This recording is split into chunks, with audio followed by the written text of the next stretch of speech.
Este es un programa de Vive TV Chile. Estamos en tu ciudad. Miramos tu realidad. Panorama 15. La voz de las regiones.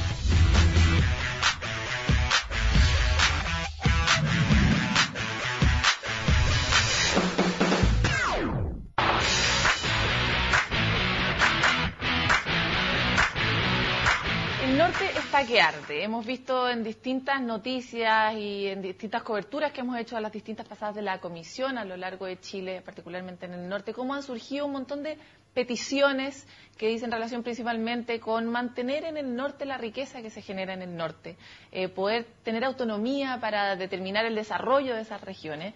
Y en torno a todos estos temas es que hoy día tenemos un senador que ya ha estado con nosotros antes, Alejandro Guille. Muchas gracias por estar con nosotros hoy día. Oh, gracias, Paloma. Hay tantos temas relacionados con lo que hoy se está solicitando desde el norte, entre ellos, en particular, la última reunión de la comisión planteó todo el debate sobre la ley de rentas regionales y ciertos puntos de acuerdo, unánime además.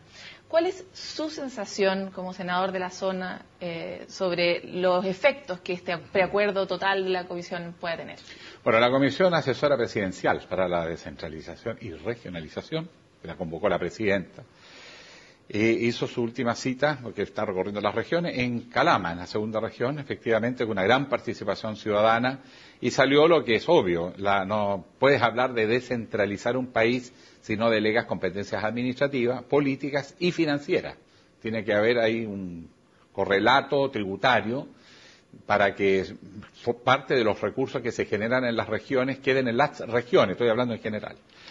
Pero yo creo que no hay convicción, la gente de la comisión sí lo cree, y la ciudadanía de regiones también lo cree, particularmente en las regiones extremas o regiones que están más rezagadas, caso de la 9ª región, por ejemplo. Ahí hay una visión fuerte, clara. ¿Y la falta de convicción de dónde viene? Primero del gobierno central. La clase política santiaguina es absolutamente inmune a todo lo que pasa en el país. Y aún más creen que lo que pasa en regiones es igual que Santiago. Y por lo tanto planifican en el mapa cosas que revela que no tienen el menor conocimiento, pero más grave, el menor interés de lo que está pasando en regiones. Y por más que hacen declaraciones durante las campañas electorales, anuncian el plan de descentralización, apenas llegan al gobierno, toman el poder y ya no aflojan, pero ni un gramo, ni un porcentaje, ni un centímetro. Sin embargo, este mismo ejercicio de la presidenta de conformar esta comisión es un poco como dispararse en los pies finalmente, ¿no? O sea, hay una voluntad política, la presidenta tiene una convicción y en teoría su gobierno tiene una convicción respecto de la descentralización. De este recorrido de la comisión va a surgir una sugerencia, una propuesta de descentralización para el país.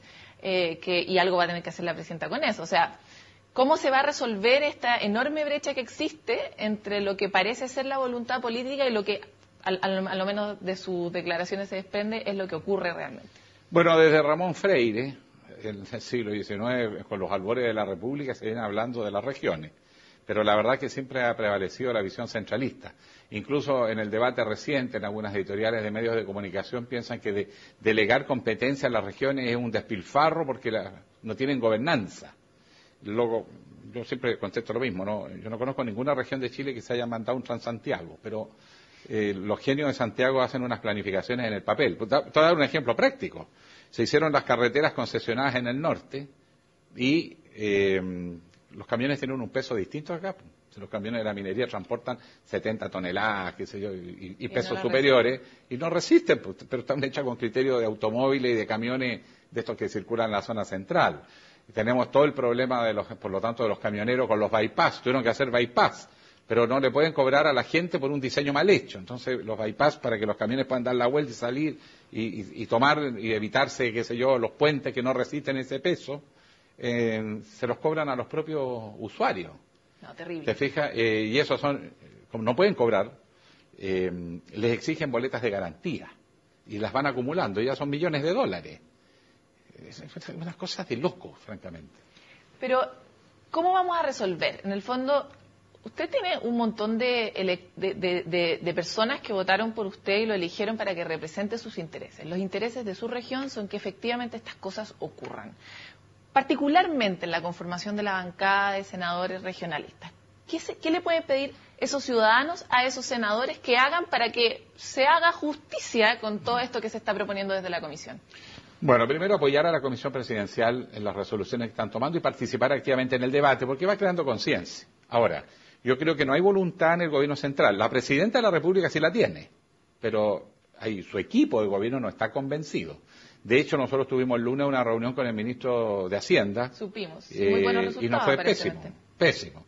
Porque el ministro dice algo que es razonable, comprensible, está bajo presiones de todo tipo y tiene un protocolo de acuerdo, no sé con quién es en rigor, pero tiene un protocolo de acuerdo con no sé quiénes son los que están detrás, porque había muy poca transparencia en eso, esta cocina que participan unos pocos, no estamos los de regiones, desde luego. Entonces él tiene un compromiso y no se puede mover de ahí, porque si se mueve de ahí se genera un cuadro de incertidumbre, nos dicen, y de algo impredecible. En consecuencia, cero oportunidad de poner tributaciones regionales. Incluso nosotros contrapreguntamos, bueno, pero podemos presentar indicaciones por la vía de que de los mismos impuestos que hay queden en regiones y algunos de los impuestos que se cobran se ajusten. Yo les voy a dar un ejemplo. Marcelino Carvajal, en un discurso el día martes, en una sesión donde venían empresarios de todas partes del mundo vinculados a la energía, el agua, la minería, les decía que Mejillones tiene las puertas abiertas a las inversiones, pero por favor se acuerden del pueblo. Y daba dos ejemplos. Uno era la principal agencia de buses que transporta a trabajadores hacia Mejillones, le aporta al municipio 120 pesos, no 120.000, 120 pesos por hacer pedazos a las calles. Segundo lugar, una de las termoeléctricas que está con un proyecto del orden de casi 2.000 millones de dólares, se acogió a la depreciación acelerada. ¿Cuánto le aporta al municipio? 27.000 pesos. ¿Cómo quieren que las regiones del país no se indignen?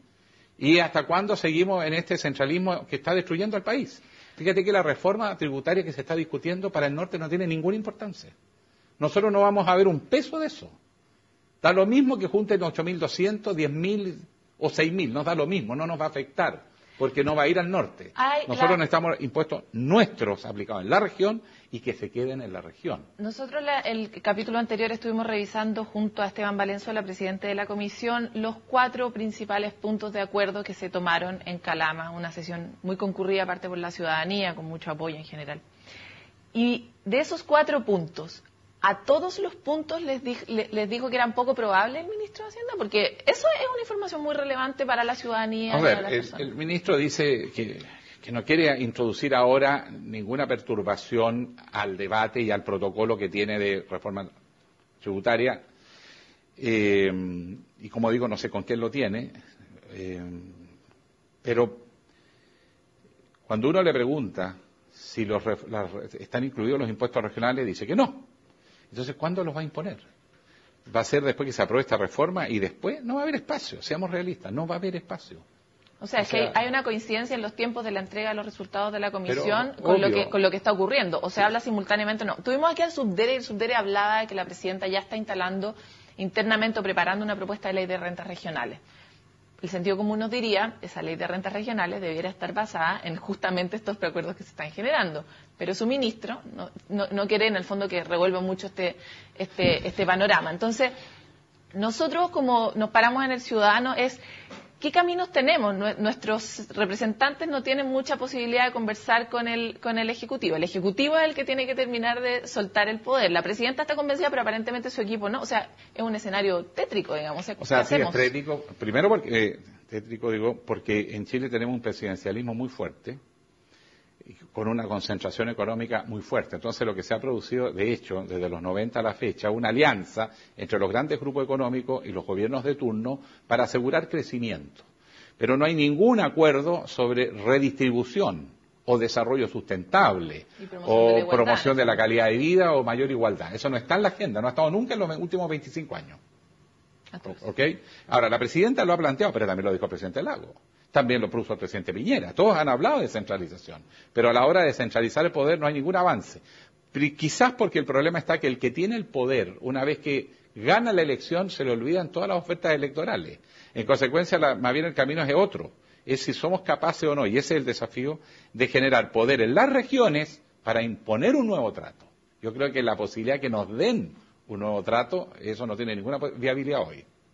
Y desde esa perspectiva, usted que toma la vibración que está, por lo menos en la región de Antofagasta, presente, ¿qué es lo que se está planificando a nivel de las mismas organizaciones ciudadanas? Ahí hay mucha presencia de sindicatos, hay mucho desarrollo en ese sentido. Bueno, lo que pasa es que el norte ha cambiado también, con estos sistemas de explotación del 7x7, 10x20, qué sé yo. Se ha desarticulado. Se trabaja en el norte, pero la familia vive de La Serena al sur y tiene calidad de vida y gana sueldos altos. Pero esos sueldos no quedan en el norte. En el norte queda la contaminación, queda la inflación, queda la ausencia de vivienda, la ausencia de inversión. De hecho, un solo dato, para que la gente se haga un panorama. Antofagasta es la región que le aporta más al PIB nacional. En términos totales, viene después de Santiago, de la región metropolitana. Pero per cápita es muy superior a Santiago. Es la región donde se supone que los chilenos son más ricos, pero tiene la peor crisis hospitalaria del país. Tiene ciudades como Calama, que hace 8 años que no construyen viviendas sociales porque es muy caro. Hay ciudades como Taltal que hace 15 años que no se construyen una vivienda social. Ahora están empezando algunas viviendas sociales en Taltal. Si tú vas a los temas medioambientales, Tocopilla es una ciudad de castigo.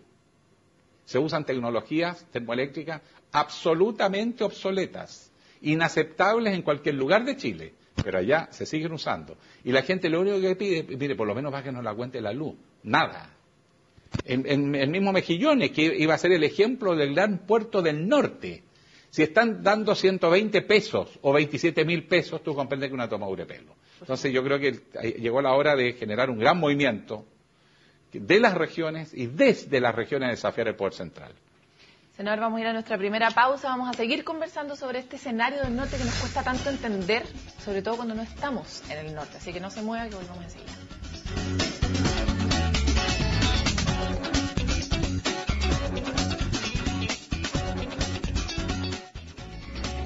La voz de las regiones. Panorama 15. La voz de las regiones. Estábamos revisando la perspectiva del senador independiente Alejandro Guillet respecto de los distintos avances y propuestas que han surgido desde su mismo norte para, por ejemplo, la propuesta de ley de rentas regionales que estuvimos revisando en el capítulo anterior, así que queremos seguir avanzando también en esta mirada sobre el norte. Senador, ¿cuál es la sensación que usted tiene desde el momento que asumió hasta ahora de cómo ha cambiado o se mantiene la situación en particular del cobre? Bueno, yo creo que hay que tener presente que estamos en la situación o en el momento histórico más crítico de Codelco, desde su historia. Porque los yacimientos han envejecido y por lo tanto la calidad del cobre que tenemos es más baja, en términos de que hay que remover mucho más material para sacar la misma cantidad de cobre. Y es más caro por lo tanto. O sea, ley más baja. Claro, así es la ley más baja, el costo es mayor y como además se disparó el precio de la energía, tenemos un cuadro realmente preocupante. Al siguiente punto. Yo no sé, cuando a mí me dicen Chile, yo pienso en cobre. Cuando me dicen cobre, pienso en Chuquicamata, la mina a tajo abierto más grande del mundo. Bueno, eso se acabó. Eso ya no existe. Se acabó el cobre. Hay que entrar a minas subterráneas, hay que hacer otros proyectos más en el norte, en el Teniente, es también otro nivel. Hay que meterse en la quinta región, en Cordillera, pero arriba hay temas medioambientales pendientes. O sea, Codelco está en una situación difícil. Codelco es una empresa potente, es una empresa que hoy día tiene un nivel de endeudamiento razonable, pero no puedo seguir por ese camino, necesita hacer inversiones. Si Codelco no hace hoy inversiones significativas, el año 2022 Codelco no aporta un peso al Estado chileno. Y ha sido Codelco la gran empresa que le ha proporcionado la columna vertebral del financiamiento público al Estado chileno. Bueno, eso se está acabando. Entonces, si no se hacen las inversiones, Codelco es una empresa que va perdiendo su viabilidad a corto plazo. ¿Y Codelco tiene planificadas inversiones? Bueno, tiene hechos los planes estructurales, pero necesita recursos. Una parte es con su propia productividad, una parte puede ser con parte de sus excedentes, pero no le alcanza. Necesita fondos adicionales, por lo menos unos 1.000 millones al ojo, 1.200 millones en algunos, pero los planes estructurales están todos atrasados, estamos atrasados una década. Y ningún gobierno se ha atrevido a tomar una definición de decir, vamos por Codelco, vamos a poner los recursos necesarios para que siga siendo la gran empresa que el país necesita. ¿Y este gobierno tampoco lo ha hecho hasta ahora? No, bueno, está recién partiendo, se está discutiendo en este momento. Obviamente los nuevos ejecutivos de Codelco, el directorio, están elaborando los planes, lo están sincerando las cifras, para ver cuánto es el retraso, cuánto es lo que realmente se van a hacer las utilidades proyectadas, cuánto son realmente las inversiones dentro de un programa de trabajo de tiempo, en qué momento se va necesitando el capital y cuánto. Están en esa discusión. Pero yo me doy cuenta que hay muy poco interés en Santiago. Fíjate lo siguiente, una anécdota. La semana pasada teníamos nosotros que haber discutido en el Senado, en una sesión de todo el Senado, el tema Codelco. Y invitamos a los máximos ejecutivos Codelco, a la ministra de Minería, al vicepresidente Cochilco, al ministro de Hacienda y al presidente del directorio a que dieran una visión en el sentido de lo que estoy indicando. ¿Qué está pasando hoy con Codelco? ¿Cuáles son los planes estratégicos? ¿Cuál es la sinceridad de la cifra en términos de cuáles serían las utilidades de todos esos emprendimientos? ¿Cuánto hay que invertir? ¿Cuáles son los plazos? Y se suspendió horas antes. El día anterior, el martes en la tarde, se suspendió eso, sin que supiéramos ni siquiera los miembros de la Comisión de Minería y Energía. Y diciendo como pretexto que se había llegado a la conclusión, por 2 o 3 senadores, que no era prudente, que era mejor esperar hasta el día 13 de agosto. ¿Por qué postergar en el momento en que se está discutiendo el futuro de la empresa, sacas al Senado del escenario? ¿Por qué lo sacas? Es muy rara, no hay una explicación, pero es grave. Primero porque el Senado debe ser el espacio donde se discuten los grandes temas nacionales, y no está. En la propia reforma tributaria, perdone que sea sincero, nadie sabe dónde está la cocina ni quiénes son los cocineros. Nadie sabe quiénes son los que están poniendo la agenda. Lo único que sabemos es de las galletitas. Sabemos que hubo galletitas en casas particulares. Mira, yo soy como senador, tengo una obligación, y la cumplo. Cada persona que va a hablar conmigo, yo tengo la obligación de poner quién fue, qué día, qué hora y de qué hablamos. Yo te pregunto, esa obligación que yo tengo, ¿dónde se refleja cuando se está discutiendo el futuro Codelco, cuando se está discutiendo el futuro de una reforma tributaria que, según dice, es la más importante, poco menos que en décadas? Ahora, ¿quiénes son los que están detrás? Hoy día hasta la ficción nos da oportunidad de mirar cómo funciona el poder. O sea, cuando uno ve, por ejemplo, House of Cards, por ejemplo, uno se puede imaginar que en realidad eso es solo un sinceramiento, una forma muy gráfica y narrativa de ver algo que ha ocurrido históricamente de la misma forma. Los ciudadanos corrientes, al menos, creemos que eso en realidad pasa siempre, que siempre se han tomado las decisiones con las galletitas, etcétera. Porque hoy día tenemos esta sensación de indignación tan fuerte y tenemos esta intolerancia tan grande a la falta de transparencia en las discusiones, etcétera. ¿Qué es lo que ha cambiado en nosotros? Bueno, cambió el país, cambió la gente. De la gran diferencia, y por eso yo creo que no se ha ponderado adecuadamente y estamos enredados en varios temas importantes. El país quiere reformas profundas. Quiere reforma tributaria, porque este es un país donde los ricos no pagan ni un peso. Lo que llaman el FUD debe ser del orden de los 320.000 millones de dólares. Este es un dato que me hacían una estimación en una reunión con gente especialista vinculado a Renovación Nacional, a un grupo de expertos tributarios. Me decía que si hubiesen pagado los impuestos conforme a los criterios OCDE y a las tasas chilenas, eso habría significado 50.000 millones de dólares, que no están, no se van a pagar jamás. Nadie sabe dónde se fue esa plata, nadie sabe cómo se invirtió esa plata, no se le siguió el registro y salieron del país la mayor parte. O sea, la mayor elusión tributaria en la historia de Chile. Y aquí a nadie parece importarle demasiado. Y cuando uno lo va a discutir en el Congreso, dice que la prudencia es que uno debe mantenerse al margen porque esta cocina hay que hacerla entre pocos. Y entonces uno hace un acto de fe. Votamos el apoyo a la idea de legislar sin tener el proyecto al frente, sin saber qué estábamos votando. Era una minuta de acuerdo, no sabemos entre quiénes. ¿Te das cuenta de lo dramático de lo que estamos viviendo? Bueno, eso es el poder opaco. Entonces, ¿por qué la ciudadanía hoy día se molesta y antes no? Porque la ciudadanía tiene más cultura, más educación, más información y empieza a haber una cierta sensación de la gente de que hay que jugarse un poquito por el futuro del país porque además se compromete el futuro de sus propios hijos, de sus nietos, de sus futuras generaciones y que llegó la hora de cambiar las cosas. Entonces, ¿qué es lo que se esperaba? Que los grandes debates fueran transparentes, que la gente supiera qué es lo que estamos discutiendo y con racionalidad, que busquemos acuerdos, y yo no me opongo a los acuerdos, pero acuerdos con transparencia, sabiendo quién propone qué, cuánto se va a juntar, cómo se va a pagar, cómo vamos a controlar la elusión tributaria, para que esto no sea otro engaño, y cómo eso lo vamos a invertir en torno a reformas, como por ejemplo en la educación, donde tenemos que convocar al país a hacer un proyecto de reforma.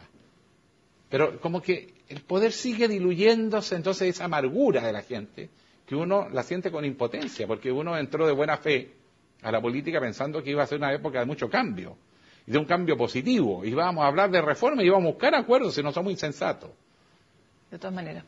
Ahora, ¿Cómo puede hoy día la ciudadanía canalizar esto? En el norte hay cierta organización también a nivel municipal. Hemos tenido muchas veces aquí a Esteban Velázquez, que es un ferviente defensor de la causa, pero ¿cómo puede la ciudadanía canalizar esto en una propuesta o en una presión que pueda generar algún cambio en el gobierno? Bueno, yo creo que yo ya estoy perdiendo la fe de que esto se va a conseguir vía negociación y que el Poder Central toma conciencia de que el país no se puede desarrollar si no desarrolla sus regiones. No va a venir del centro el cambio. El cambio tiene que venir desde las regiones. Y lo que yo estoy tratando de hacer es aglutinar fuerza en el norte, juntar a los empresarios, a los dirigentes sindicales, juntar a los académicos universitarios, a los dirigentes sociales, y decirles, señores, necesitamos una visión compartida del futuro del norte. Partamos por Antofagasta, nuestra región. Y segundo, vamos a tener que salir a movilizarnos. Ahora, movilizar no es solo salir a la calle, ¿eh? Es organizarse, de elaborar proyectos, ideas, tener un ideario, tener cronogramas de trabajo, generar alianzas, generar redes, y en algún momento habrá quizás algún tipo de movilización en el sentido clásico, va a tener que haberla. Pero trabajando con los alcaldes, de hecho, en la semana distrital, que estamos en plena, yo tengo que juntarme con los alcaldes y yo espero darles una visión bien realista de lo que está pasando. Y esta bancada de senadores regionalistas, ¿comparte esta vehemencia, esta convicción que tiene usted respecto a la defensa de estos principios, por lo menos? Hay matices. Por supuesto. Por supuesto, hay matices. Pero no todos los que están son, obviamente. Yo creo que, en general, la gente que pertenece a partidos tiende mucho a escuchar al partido finalmente. La gente independiente, un poquito más rebelde. Pero dentro de los partidos también ya hay una creciente conciencia transversal. Porque esto... De muchos parlamentarios se dan cuenta que van a tener que ponerse un poquito las coloradas en sus propios partidos, porque si no, no van a poder representar los intereses de sus electores, sobre todo los parlamentarios que son de regiones extremas. Atacama por un lado, ¿no es cierto?, y probablemente, digamos, las 3, 4 últimas regiones hacia el sur, son donde hay más precariedad, más desigualdad, donde la distancia, la falta de calidad de vida, la falta de inversión, la falta de autonomía para tomar decisiones, se siente más. Porque hay un Chile central, pero los extremos se sienten cada día más lejos de ese centro. Y es probablemente ahí donde nosotros deberíamos generar incluso alianza entre las regiones. Pero claro, eso significa que hay que tener coraje de repente de encacharse con los partidos, pues, y tener un poquito de rebeldía. Yo creo que si no hay cierta rebeldía frente a estas prácticas que ya están pegadas, no vamos a llegar muy lejos. Los regionalistas hoy día tienen un piso, pero ese piso se les va a empezar a cobrar. Hoy día ya tenemos también mucha más actividad ciudadana en este sentido, ¿verdad? En empezar a exigir más directamente. ¿Qué le parece a usted las propuestas que ha hecho el gobierno justamente en el desarrollo en estas zonas extremas que también están muy indignadas, están muy cansadas de toda esta postergación? La propuesta que está haciendo el gobierno hoy día para, en teoría, acortar esa brecha. Tampoco confía en ella. Pregunto así abiertamente, porque hay una pregunta, pero ¿qué es lo que están proponiendo?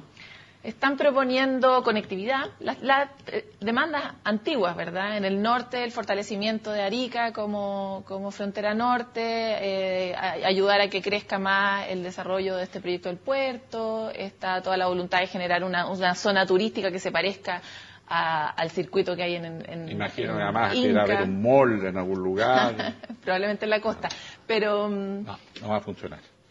En el caso de Arica, hay un abandono de Chile a Arica que tiene que ver con un origen coyuntural histórico. Fue el conflicto con Perú, a comienzos de la década del 70, cuando estaba Velasco Alvarado en Perú, que tenía como propósito recuperar Arica. Y se preparó Perú para atacar a Chile.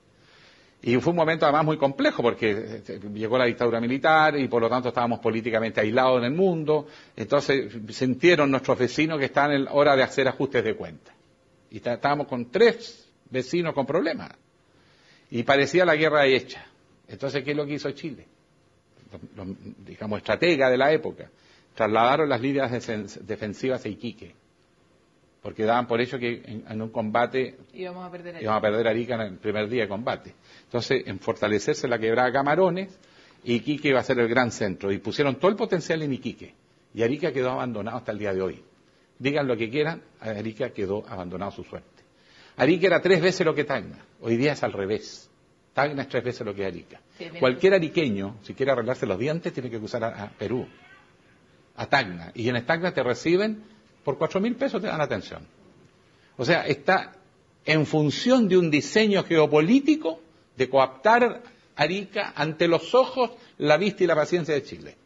Cooptarla, atraerla en su área económica. O sea, Perú está haciendo bien su pega. Y nosotros seguimos dejando votado Arica. Iquique depende hoy día más de Bolivia, del comercio con Bolivia, que lo que pueda depender de Chile. Si nos vamos al extremo sur, pasa lo mismo. Hay más patagones chilenos viviendo en Argentina que en Chile. Las regiones extremas están siendo abandonadas, y lo han sido, pero cada día se siente más. Y está pasando otro fenómeno poblacional, que no digo que esté en contra, sino que es simplemente para reflejar lo que está pasando. Mientras los, entre comillas, chilenos se van a vivir de La Serena al sur y solo trabajan en el norte, con alguna excepción Iquique, llegan corrientes migratorias por oleadas. Cuando fue el Mundial, salía más gente a aplaudir a Colombia a las calles que de Chile.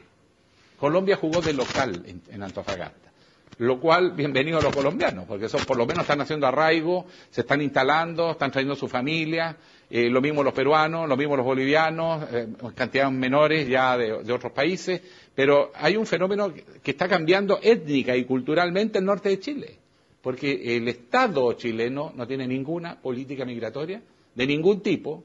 Además, viviendo en condiciones pésimas, porque tenemos, ya lo decía, la peor crisis hospitalaria, no se construyen viviendas sociales en mucho tiempo, hay una inflación desatada, la calidad de vida, la contaminación es una cosa que en cualquier otro lugar de Chile habría significado una protesta generalizada, pero esta es una zona de sacrificio. Entonces, cuando uno lo dice y lo advierte es porque lo está viendo, porque es su obligación ser sincero al plantear las cosas. No, se nos acabó el tiempo. Y ya alcancé a desahogarme un poco. Agradecemos la visión, aunque no es del todo positiva, pero por lo menos nos sirve para hacer mejores diagnósticos realistas. Muchas gracias, esperamos volver a tener aquí en Panorama 15. Hasta aquí llega este capítulo. Tenemos aquí un desafío, principalmente los ciudadanos, parece, para hacer que se cumpla todo este diseño que hemos venido compartiendo aquí en el programa sobre cómo querríamos que fuera un Chile descentralizado y desarrollado territorialmente. Esperamos que haya sido de utilidad y nos vemos muy pronto en otro capítulo.